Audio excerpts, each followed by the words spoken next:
Good morning, everyone. So topic for my poster podium is the efficacy of iris claw lens and scleral fixated lens in terms of deficient posterior capsular supporting patients. Introduction. Those conditions that can lead to aphakia can be corrected by anterior chamber IOLs, sulcus placement of IOLs, iris fixated lenses and scleral fixated lenses. The aims of our study was to compare the efficacy of retropupillary iris claw lenses and sutureless glueless scleral fixated lenses in terms of surgical time, intraoperative and postoperative complication and visual outcomes. Material and methods. Our study basically a prospective, comparative and interventional study and includes 25 patients, those having deficient posterior capsular support. We divided randomly to total patients into two groups. Group A that constitute 15 patients that underwent retropupillary iris claw lens implantation, and Group B that constitute all about 10 patients underwent sutureless glueless scleral fixated lenses. The inclusion criteria was that we included patients more than 18 years of age having inadequate posterior capsular support, and we excluded those patients with having a significant corneal pathology, significant retinal pathology, distorted anterior segment pathology, endothelial cell count less than 1000 cells per millimeter square. The technique in Group A was retropupillary iris claw implantation as conventionally done, and in Group B, extraocular 26 gauge bent needle guided intraocular haptic fixation was done. Observation and results. The basic etiology was 60% surgical aphakia in Group A, that constitute about 16% patients in Group A and in 17% of Group B. While endothelial cell count was normally p-value was insignificantly different.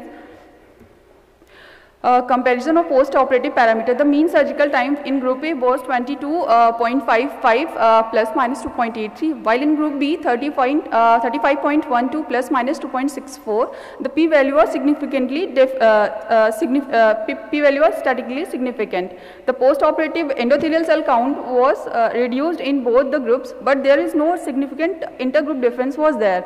The mean IOP was there is no significant difference in both the post-operative IOPs.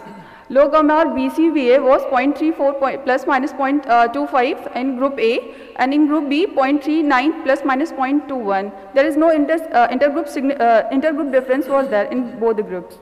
Intraoperative and postoperative complication. Mild iris bleed wall observed in 2 patients in Group A, while mild iritis and ovalization of pupil was more frequent in Group A. Such complication was not there in Group A, but the slippage of haptics was observed in 4 patients of Group B. Discussion. In our study, most common etiology was surgical aphakia in both the groups. Why not come to the conclusion? Both the techniques was adequately safe and with good visual outcomes. RPE should be avoided in patients with inadequate iris supports. Likewise, SF-IOL implantation should be done in caution with in patients of myopes. Surgical time can be a biasing factor for surgeon to choose between the two implantation techniques. Cost-wise, RPE was available as less cost as compared to SF-IOL. Learning curve for SF-IOL is more steeper as compared to RPE-ICLs. Thank you. In your case series, how many patients were myopic? Yes, sir. How many patients were myopic? Sir, only one. Only one. And you told that the surgical time with SF-IOL is more than iris claw lens, no? That was the only significant finding in your series. Yeah. So, considering the surgical time, which technique you will prefer? So, obviously, iris claw. Iris claw. Yes, sir. It's lesser time taking. Thank you.